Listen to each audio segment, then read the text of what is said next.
আসসালামু আলাইকুম শৌখিন মানুষজন, সকলে কেমন আছেন? আশা করি ভালো আছেন। ব্রুডারে যে বাচ্চাগুলো দেখতে পাচ্ছেন, এগুলো কিসের বাচ্চা এবং কেন এখানে রাখছি তা নিয়ে ভিডিও শেষের দিকে আলোচনা করব। সকলেই সাথেই থাকেন। আজকে 13 এপ্রিল আমার ইনকিউবেটর থেকে আরও কিছু মিশরীয় অরিজিনাল ফার্মি মুরগির বাচ্চা বের হলো।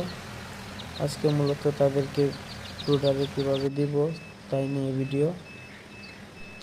আমার কাছে সবসময় কোনো না কোনো ব্যাচের বাচ্চা থাকেই, সেই সূত্রেই এখন কিছু বাচ্চা বের হলো।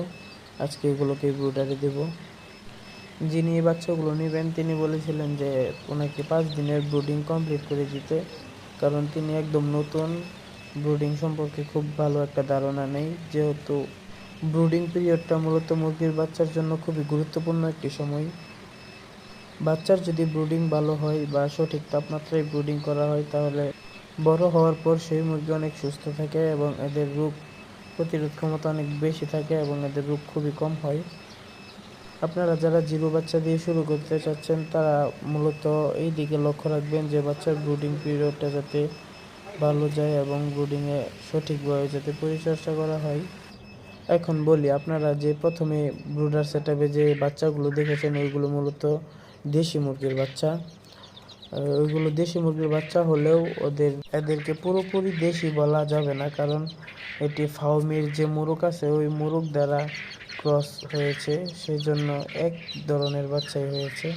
এদের দেখতে অনেক সুন্দর লাগে।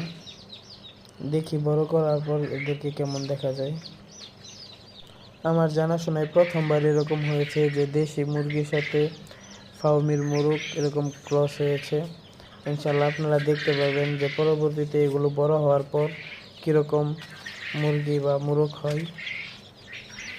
এই মুহূর্তে আমাদের খামারে বেশ কিছু কোয়েল পাখির বাচ্চা রয়েছে, বিভিন্ন বয়সের রয়েছে। এর মাঝে 26 দিন বয়সের কিছু বাচ্চা রয়েছে, তারপর 15 দিন বয়সের কিছু পাখি রয়েছে। আপনারা যদি কোয়েল পাখির 20 ডিম অথবা ফার্মি মুরগির 20 ডিম অথবা ফার্মি মুরগির জিরো বাচ্চা অথবা কোয়েল পাখির যে কোনো বয়সের বাচ্চা নিতে চান, তাহলে যোগাযোগ করতে পারেন।